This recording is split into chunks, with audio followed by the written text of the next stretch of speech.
લક્ષ્મીનારાયણ દેવની જય, નારાયણ દેવની જય, ભક્તિ વાસુદેવની જય, ઘનશ્યામ મહારાજની જય, ગોપીનાથજી મહારાજની જય, મદન મોહનજી મહારાજની જય, કુંજ બિહારી લાલની જય, રાધારમણ દેવની જય, રણછોડ રાયની જય, પાંચસો પલંસોની જય, પ્રસવજન દેવની જય, વિઘ્નેશ્વરાય દેવની જય.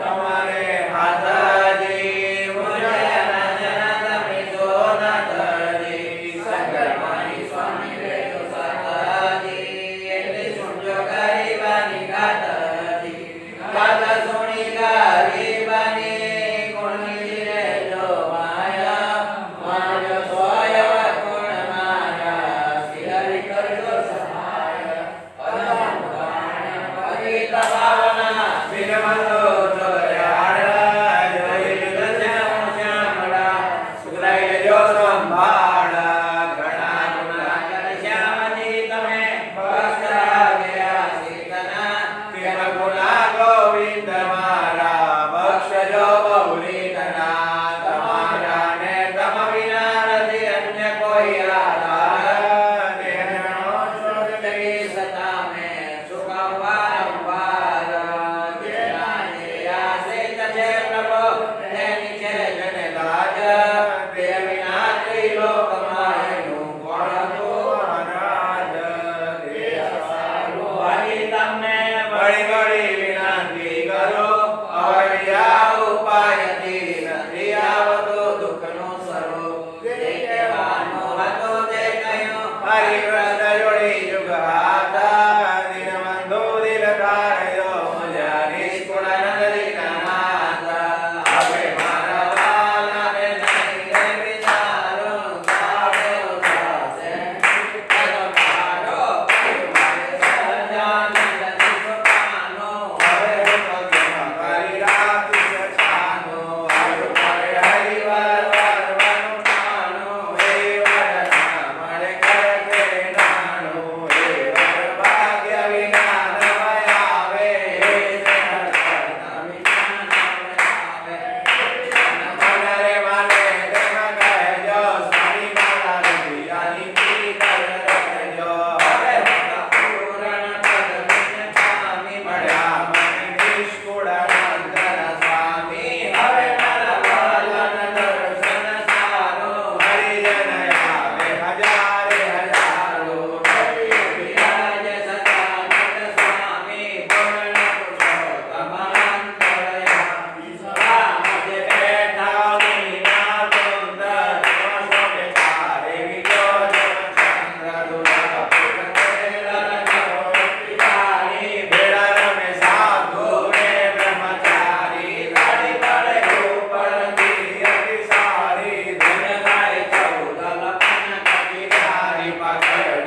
હરિકૃષ્ણ મહારાજની જય.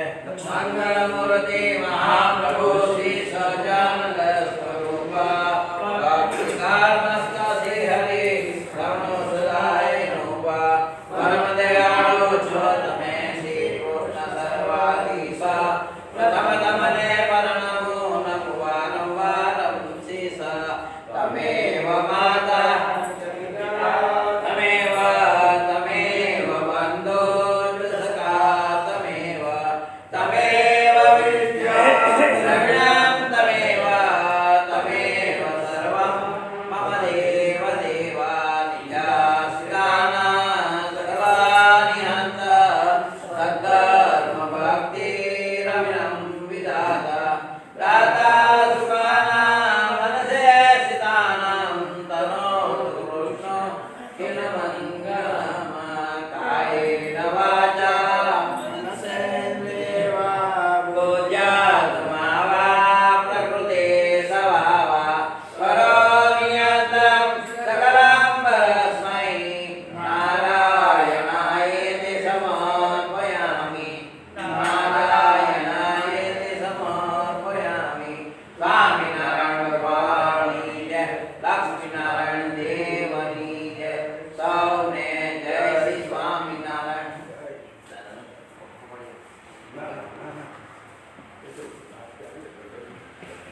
સ્વામિનારાયણ નારાયણ નારાયણ સ્વામિનારાયણ નારાયણ સ્વામિનારાયણ નારાયણ નારાયણ સ્વામિનારાયણ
ध्येयं सदा परिभवग्नमभीष्टदोहम् तीर्थास्पदं शिवविरञ्जिनुतं शरण्यं भृत्यार्तेऽहं प्रणतपालभवाब्धिपोतं वन्दे महापुरुष ते चरणारविन्दम् वन्दे महापुरुष ते चरणारविन्दम्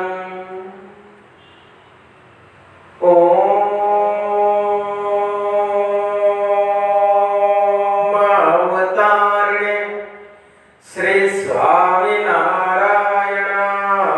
नमो नमः। ओम श्री हरि कृष्णाय नमो नमः। ओम श्री घनश्यामाय नमो नमः। स्वामिनारायण आज तारीख 30/1/2026 विक्रम संवत 2082 महासुद 12 शुक्रवार। आज श्री स्वामिनारायण मंदिर आनंदनगर भावनगर, श्री स्वामिनारायण मंदिर दरियावत राजस्थान, श्री स्वामिनारायण मंदिर बीजापुर मध्य प्रदेश तथा श्री स्वामिनारायण मंदिर धंधुकानो पाटोत्सव, श्री विवेकानंद जयंती અને ગાંધી નિર્વાણ દિવસ 30 જાન્યુઆરી 1948 नथुराम गोडसे महात्मा गांधी ने हत्या करे। वचनाव्रत अमदावाद प्रकरण बीजू गई काले આપણે પૂર્ણ કર્યો। આજે અમદાવાદ પ્રકરણનું ત્રીજું વચનાવ્રત લેવાનું છે। શું આવ્યું તો ગઈ કાલે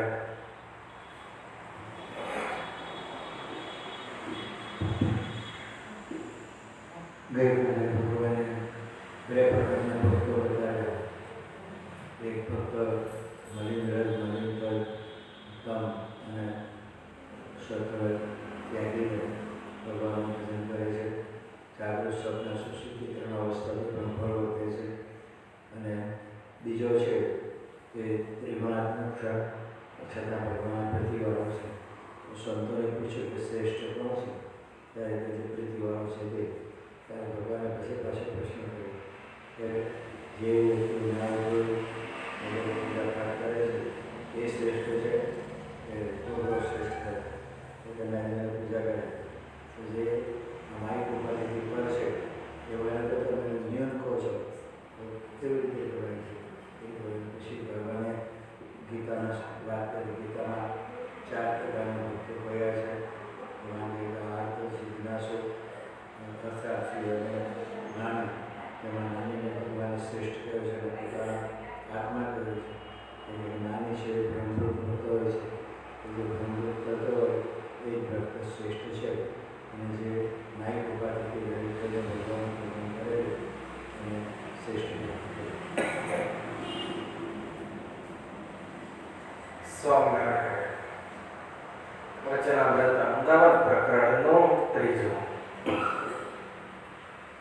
સંવત 1882 ફાગણવદી દ્વિતીયાને દિવસ સ્વામી શ્રી સહજાનંદજી મહારાજ શ્રી અમદાવાદ મધ્યે શ્રી નરનારાયણના મંદિરને સન્મુખ ઓટા ઉપર ઢોલિયો ઢળાવી અને તે ઉપર વિરાજમાન હતા ને મસ્તક ઉપર ગુલાબી રંગની પાક વિરાજમાન હતી અને તે પાકને વિશે ગુલાબના અને ચમેલીના હાર વિરાજમાન હતા તથા પોતાના મુખારવિંદની આગળ મુનિ તથા દેશ દેશના હરિભક્તની સભા ભરાઈને બેઠી હતી।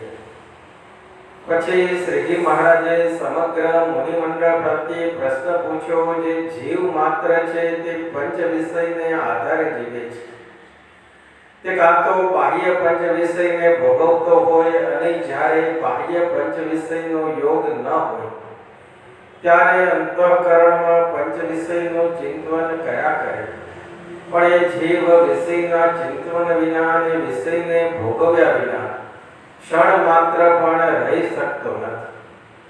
અને જેમ વડનું વૃક્ષ છે તેના જે મૂળ તે જ વડને લીલો રાખે છે, અને બીજા સર્વે મૂળ ઉખડી ગયા હોય ને જો એક વડવાય પૃથ્વીમાં ચોંટી રહી હોય તો પણ એ વડનું વૃક્ષ લીલું રહે છે. તેમ ઉપર થકી કદાચિત પંચ વિષયનો ત્યાગ કર્યો છે, પણ અંતરમાં વિષયનું ચિંતન થાય છે. એ જ એની જન્મ મરણનો હેતુ છે. એવા જે પંચ વિષય તે પરમેશ્વરના ભક્તને કેવી રીતે જન્મ મરણના હેતુ નથી એ પ્રશ્ન છે. પછી એનો ઉત્તર જેમ સમજાયો તેમ મુક્તાનંદ સ્વામીએ કર્યો, પણ યથાર્થ સમાધાન થયું નહીં. પછી શ્રીજી મહારાજ બોલ્યા, જે લ્યો એ પ્રશ્નનો ઉત્તર અમે કરીએ. જે માયામય એવા જે ત્રણ શરીર તેની ભાવનાએ રહિત કેવળ આત્મસત્તા રૂપે રહી અને જે ભક્ત પરમેશ્વરની મૂર્તિનું ચિંતન કરતો હોય તેને ભગવાનના ચિંતનના બળે કરી અને જ્યારે ઉપસમ અવસ્થા વર્તે ત્યારે એ ભક્તને ઉપસમને બળે કરી અને પંચ વિષય જન્મ મરણના હેતુ ન થાય. જેમ મહી જેવી કે સાબરમતી જેવી નદી બે કાંઠામાં વહેતી હોય ત્યારે હાથી ઘોડા વૃક્ષ સર્વે તણાઈ જાય પણ કોઈ ઠરી શકે નહીં. તેમ ઉપસમ વાળને પણ ગમે તેવા રમણીય ભોગ ઇન્દ્રિયોને ગોચર થયા હોય પણ જ્યારે અંતર સન્મુખ દ્રષ્ટિ કરે ત્યારે જેવા પૂર્વ જન્મને વિશે દેખ્યા હોય તે આ જન્મમાં વિસરી જાય છે, તેવી તેને વિસ્મૃતિ થઈ જાય છે. એવી રીતે જે ભક્તને વર્તતું હોય તે ઉપસમ કહેવાય. સહજાનંદ સ્વામી મહારાજની જય. શું કીધું મહારાજે?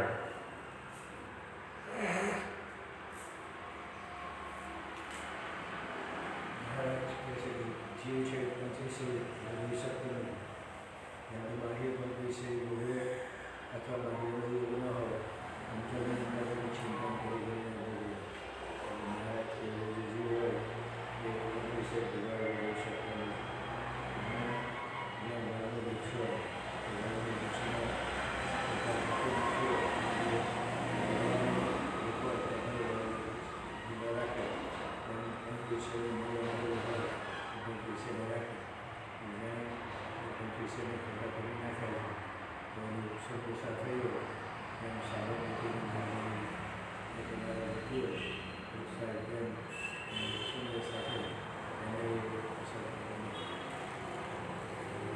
સંવત 1882 ફાગણ વધી દ્વિતીયાનો દિવસ.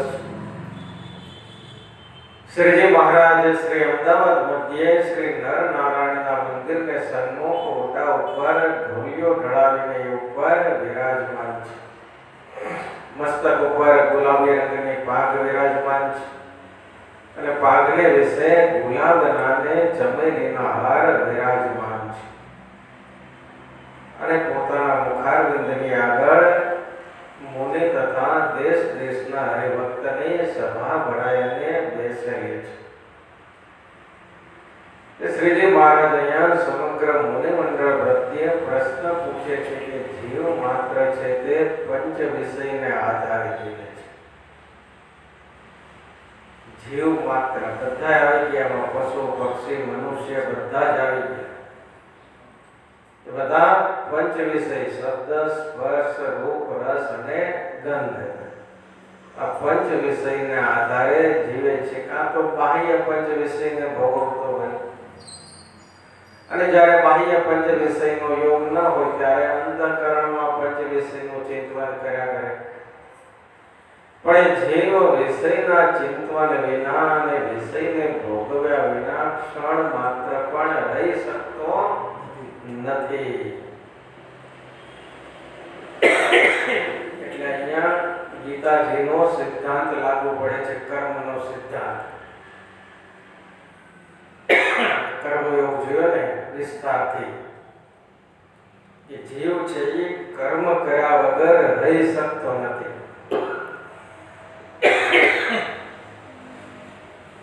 ગમે એવો છોડી જતી હોય, નિવૃત્તિ પકડીને બેસી ગયો હોય તો પણ એક કર્મ કર્યા વિના રહી શકતો નથી. ભલે એક આસનમાં એક મુદ્રાએ બેઠો છે તો એ પંચ વિષય વિના રહી શકતો નથી. ઉપરથી તો ત્યાગ કર્યો છે પણ અંદર ભજન થાય એનું શું? ઉપરથી તો આપણે ત્યાગ કરીએ, જેમ એકાદશી આપણે ઉપવાસ કરીએ, પણ સંકલ્પ તો થાય ને સારું જોઈએ એટલે ક્યાંક ઉપરથી ઉપવાસ કર્યો છે પણ ચિંતન તો થાય ને. બજારમાં નીકળીએ ક્યાંક સારી સારી લારી ઉપર સારું સારું ખાવાનું બનતું હોય, સમોસા ને કચોરી ને જલેબી ને સુગંધ આવતી હોય, પણ આપણને યાદ આવે આજે તો એકાદશી ખવાશે નહીં તો થાય ને એકાદશી ન વધતો છે ને. અંતરમાં તો થાય જ, ઉપરથી ભલે ને એકાદશી કરી પણ અંતરમાં તો એ બધા બપોર થતા સુધીમાં બીજા દિવસે પારણા શું કરવા એની ગોઠવણ થતી હોય ને.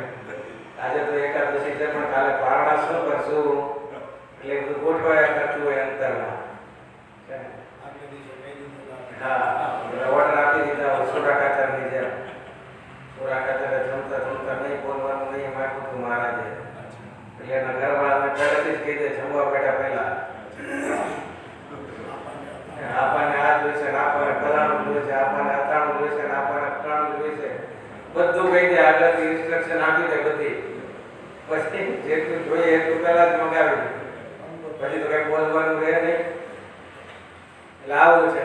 ઉપરથી તો આપણે ત્યાગ કરીએ, પણ અંતઃકરણમાં મંજીભાઈ છે એ નવરા ન બેસે, એ સતત સંકલ્પ વિકલ્પ કર્યા કરે અને પછી ચિત્ત છે એનું ચિંતન કર્યા કરે.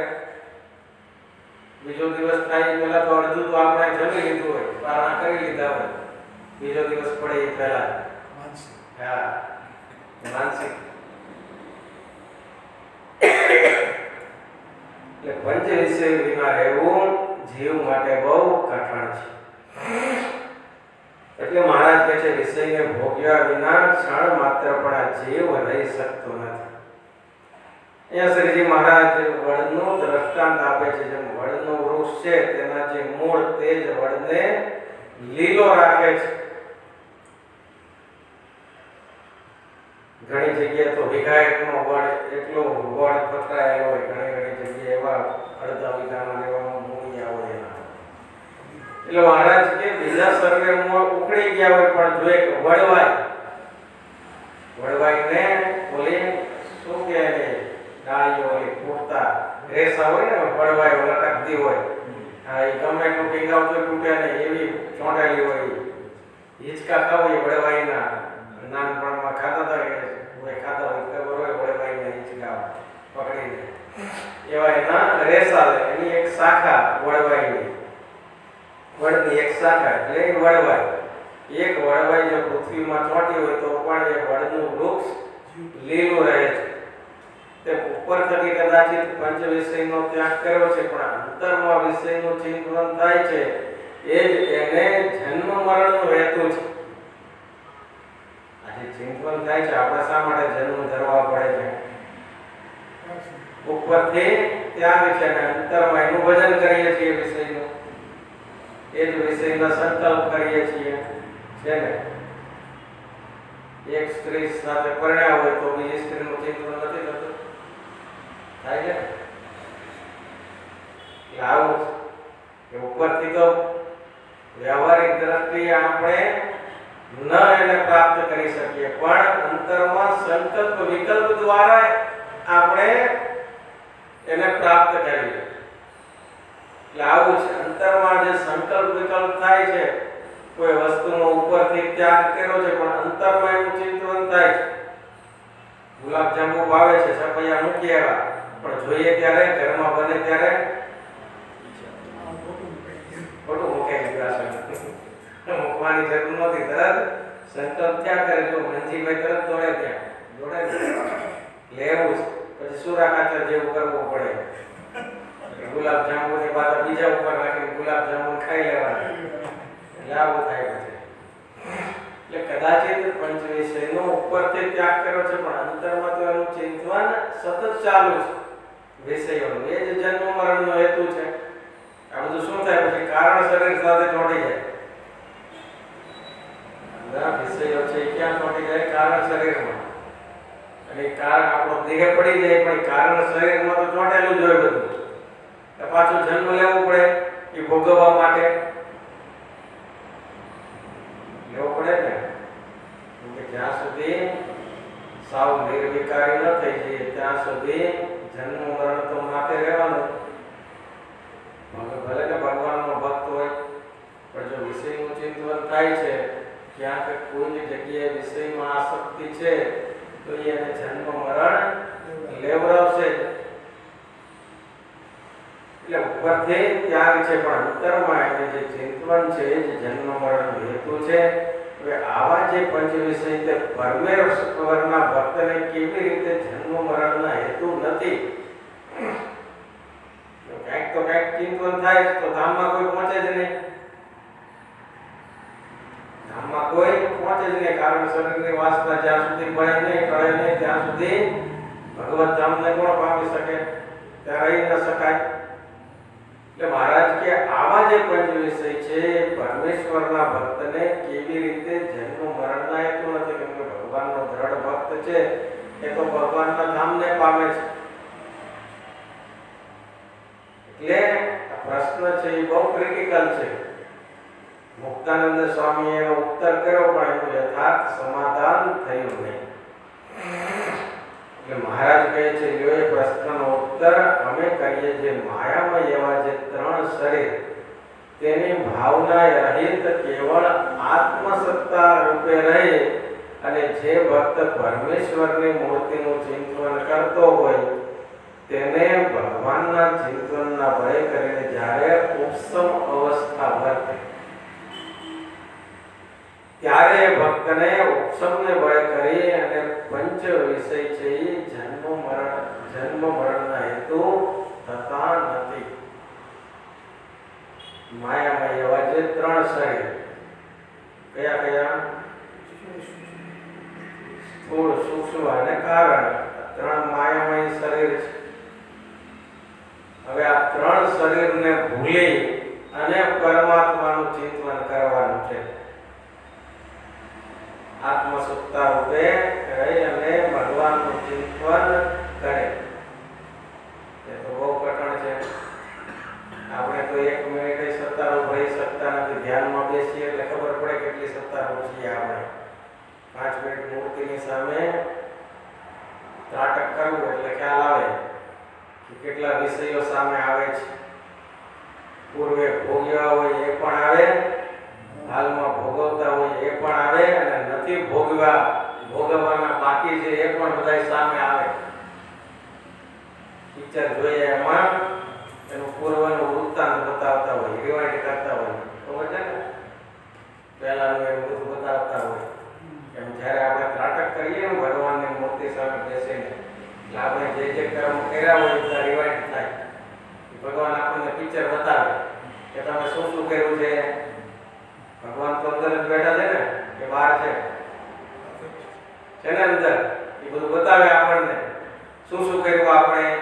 કે આપણા દરેક સંકલ્પ સામે જોવે છે ભગવાન. દરેક સંકલ્પ સામે દ્રષ્ટિ છે ભગવાનની. આપણે ભલે એમ વિચારતા હોઈએ કે હું આ કર્મ કરું એ કોઈ જોતું નથી પણ ભગવાન તો જોવે છે ને. ભગવાન તો એના સાક્ષી છે. ભલે લોકની દ્રષ્ટિ આપણને એમ હોય કે આ એકાંત સ્થળ છે કોઈ જોતું નથી પણ ભગવાન તો અત્ર તત્ર સર્વત્ર છે. એવી કોઈ જગ્યા નથી કે જ્યાં ભગવાનનો વાસ ન હોય. ભગવાન તો જોવે જ છે. એટલે એ આખી કેસેટ આપણને જ્યારે ભગવાનની સામે આપણે જોઈએ ને ત્યારે આ કેસેટ રિવાઇન્ડ થાય. એ બધી કેસેટ ચડે પછી એ સંકલ્પ વિકલ્પનો વિરામ કરી અને ભગવાનની મૂર્તિમાં ચિત્તને સ્થિર કરવું. ત્રણ શરીરથી પર થઈ અને ભગવાનનું ધ્યાન કરવું. નિજાત્માનં બ્રહ્મરૂપમ દેહત્રય વિલક્ષણમ વિભાવ્યતેન કર્તવ્ય ભક્તિ કૃષ્ણસ્ય સર્વદા. બ્રહ્મરૂપ થઈ અને ભગવાનની ભક્તિ કરવી. સત્તા રૂપે રહી અને જે ભગવાનની મૂર્તિનું ચિંતન કરતો હોય, સત્તારૂપ ક્યારે થવાય? જ્યારે એક પણ સંકલ્પ વિકલ્પ અંતરમાં થાય નહીં જગત સંબંધી. ત્રણ દેહ થકી પર એ વર્તતો હોય. એટલે ભગવાનના ચિંતનના બળે કરીને જ્યારે ઉપસમ અવસ્થા વર્તે, પછી બધું મૂકીને એકાગ્ર દ્રષ્ટિ થાય મૂર્તિમાં, ચિત્તની દરેક વૃત્તિઓ નો નિરોધ ભગવાનની મૂર્તિમાં થાય, પછી એને ઉપસમ દશા પ્રાપ્ત થાય છે, બ્રાહ્મણી સ્થિતિ.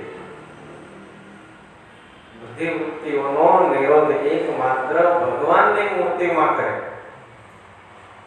ત્યારે એને ઉપસમ દશા પ્રાપ્ત થાય. અને ત્યારે ભક્તને ઉપસમને બળે કરીને પંચ વિષય છે જન્મ મરણના હેતુ નથી થતા. આવી સ્થિતિ પ્રાપ્ત થઈ જાય બ્રાહ્મણી સ્થિતિ, પછી એને પંચ વિષય ભલે ને પછી ગમે એટલા પંચ વિષય આપણને દેખાય, ગમે એ કરે, એને ભોગવે તો એમાં બંધાય નહીં કે એનું કર્મ એને લાગે નહીં. ત્યારે ઉપસમ અવસ્થા પ્રાપ્ત થાય ત્યારે પછી એને એ પંચ વિષય છે જન્મ મરણના હેતુ થતા નથી. નંદ સંતો છે એ પંચ વિષય તો બહુ હતા, ખાતા પીતા ઉઠતા બેઠતા ભૂમતા કરતા, દેહની દરેક ક્રિયા કરતા, પણ કેવી રીતે કરતા? બ્રહ્મરૂપ થઈને કરતા. પોતાને આ ત્રણ દેહથી અલગ માનતા, પોતાને બ્રહ્મ સ્વરૂપ અક્ષરધામ માનતા અને એવી રીતે ક્રિયા કરતા કે જેથી કરીને પંચ વિષય છે એ જન્મ મરણના હેતુ ન થાય. આનંદાનંદ સ્વામીએ મંદિર બંધાવ્યું, અદ્ભુતાનંદ સ્વામી, નિષ્કુળાનંદ સ્વામીએ ધોલેરામાં મંદિર કર્યું, બ્રહ્માનંદ સ્વામીએ 3 મંદિરોના નિર્માણ કર્યા, વૈષ્ણવાનંદ સ્વામીએ ભુજનું મંદિર કર્યું. આ બધાએ જો પ્રવૃત્તિ કરી, કેવી રીતે કરી? કરતા થકા કરતા. કરતા કોણ છે? ભગવાન છે. આપણે કઈ કરતા નથી છે ને. આવી રીતે ઉપસમ બ્રાહ્મણી સ્થિતિમાં રહી અને કાર્ય કર્યા. એટલી નહીતર તો બંધન થાય. આપણે આપણું એક ઝૂંપડા જેવું ઘરે નહીં છોડી શકાતું. છોડી શકાય છે આસક્તિ એમાંથી. મારું મારું કર્યું એટલા વર્ષો સુધી, મારું ઘર મારું ઘર મારું ઘર, પછી થાય ભગવાનનું ઘર. કેમ કે મારું મારું જ કર્યું છે આખી જિંદગી. ગાડી મારી, બંગલો મારો, ઘર મારું, ખેતર મારું, વાડી મારી, આખી જિંદગી શું ચિંતન કર્યું છે મારું. પછી તારું કેમ થાય? થાય પછી બહુ અઘરું પડે. આખી જિંદગી એનું જ ચિંતન કર્યું છે. જન્મ્યા ત્યારથી આ મારું. મા બાપે આપણને શીખ્યું ને જન્મ્યા ત્યારથી, આ તારી માતા, આ તારા પિતા, આ તારા કાકા, આ તારી કાકી, આ તારા મામા, આ તારી મામી, આ તારા માસા, આ તારી માસી, આ જ બધું શીખવાડ્યું જન્મ્યા ત્યારથી. સતી મદાલસા હતા જેણે બ્રહ્મ રોકેલા એના છોકરાઓને, ભાઈ તું બ્રહ્મ છો. એ ખોડિયામાં હતા ત્યારથી એને બ્રહ્મ ઉપદેશ આપ્યો. તો એ ચારેય છોકરાને સાધુ કરી દીધા સતી મદાલસાએ વિચારને. એવા તો કોણ થાય સતી મદાલસા જેવા? આખી જિંદગી મારું મારું જ કર્યું હોય જન્મ્યા ત્યારથી. હવે મારામાંથી તારું કેમ થાય? ભગવાનને કેમ કેવું આ તારું છે? આપણે જેના માલિક થઈને બેઠા છીએ.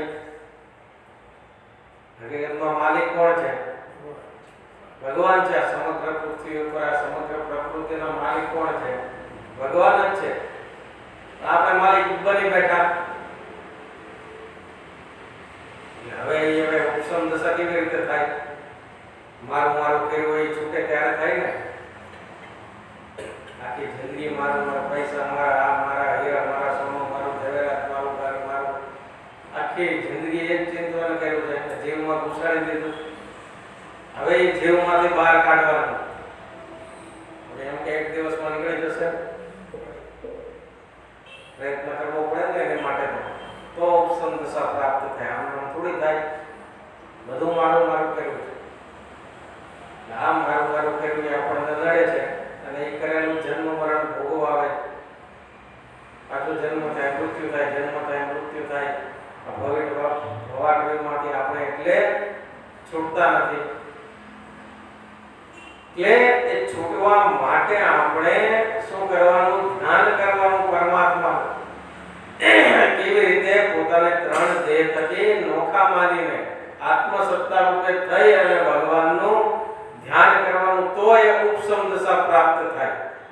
આમના કાંઈ ઉપસમ દશા પ્રાપ્ત થઈ જતી નથી. એ ઉપસમ દશા આવે પછી પંચ વિષય છે જન્મ મરણ ના હેતુ એને ન થાય. ત્યાં સુધી તો એ જન્મ મરણ ભોગવાવે જ. પંચ વિષય શબ્દ સ્પર્શ રૂપ રસ અને ગંધ જ્યાં જ્યાં શક્તિ હોય.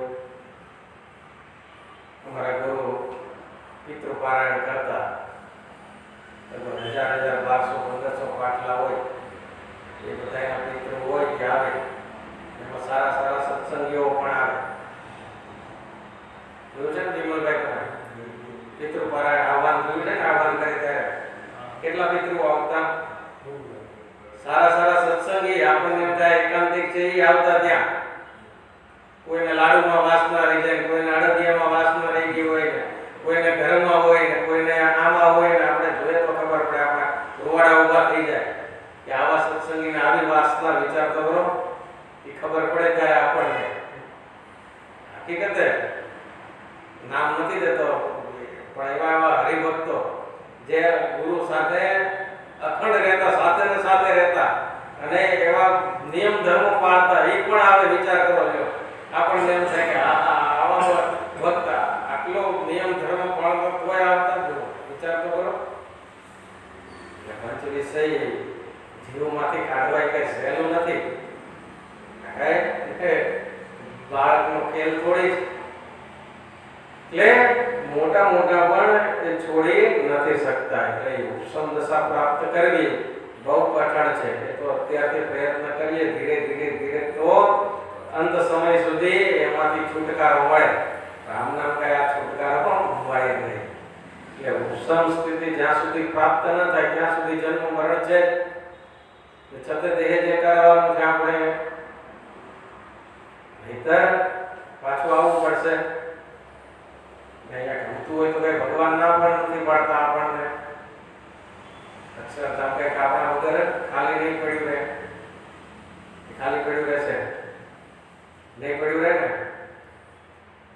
એમ અહીંયા મહારાજે મહી અને સાબરમતી જેવી નદીનું દ્રષ્ટાંત આપ્યું કે મહી અને સાબરમતી જેવી નદી બે કાંઠામાં વહેતી હોય ત્યારે હાથી, ઘોડા, વૃક્ષ બધું એમાં તણાઈ જાય, પણ કોઈ કરી શકે નહીં.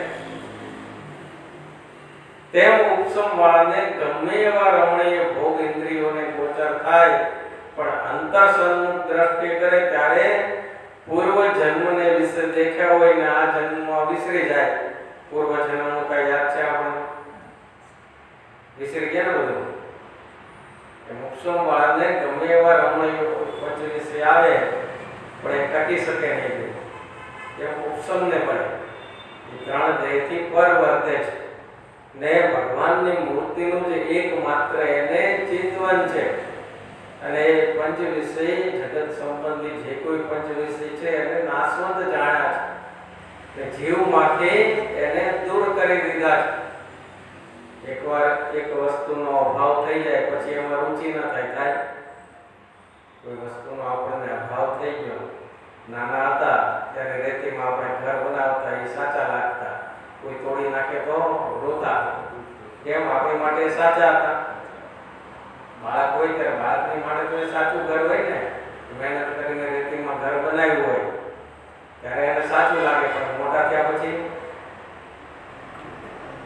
થઈ જાય ને ખોટું, કે હજી સાચું રહે ખોટું થઈ જાય. એમ જેને પંચ વિષય ખોટા કરી નાખ્યા જીવમાંથી, એને પછી એના પર ભલે ગમે એવા પંચ વિષય એને દેખ્યામાં આવે, ભોગવવામાં આવે તો પણ એમાં એને આસક્તિ ન થાય. કેમ કે એને નાશવંત જાણ્યા છે. એકવાર જીવમાંથી એને કાઢી નાખ્યા પછી એ ક્યારેય એને એના વિશે આસક્તિ ન થાય. ભલે ભોગવતો હોય કે ગમે એ કરતો હોય, પણ અંતરમાંથી તો કાઢી નાખ્યા, નાશવંત કરી નાખ્યા. જનક રાજા રાજ્ય કરતા હતા ને, આખું રાજ્ય ચલાવતા હતા. મિથિલા નરેશ હતા, પણ તોય અંતરમાંથી હતું. અંતરમાં નહોતું મિથિલા. અંતરમાંથી તો એને બધું નાશ કરી નાખેલું. ઉપરથી આપણને એમ લાગે કે જો રાજ કરે બધું ભોગવે છે, અંતરમાં નહોતા ભોગવતા. અંતર તો એ આત્મસત્તા રૂપે વર્તતા. એટલે ગ્રહસ્થને કેવી રીતે રહેવાનું કીધું? જનક રાજાની જેમ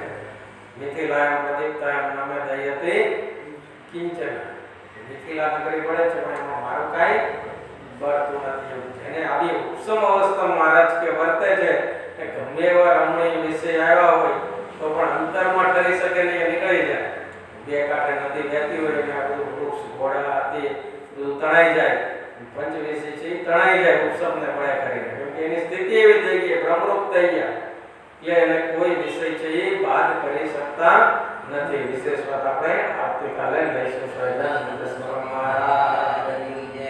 શ્રી શ્રીધરમ સર્વદેવેશ્વરમ પ્રાકૃતર્માત્મકં વાસુદેવમરે માધવં કેશવં કામદં કારણં શ્રી સ્વામિનારાયણં નીલકંઠં ભજે સહજાનંદ સ્વામી મહારાજની જય.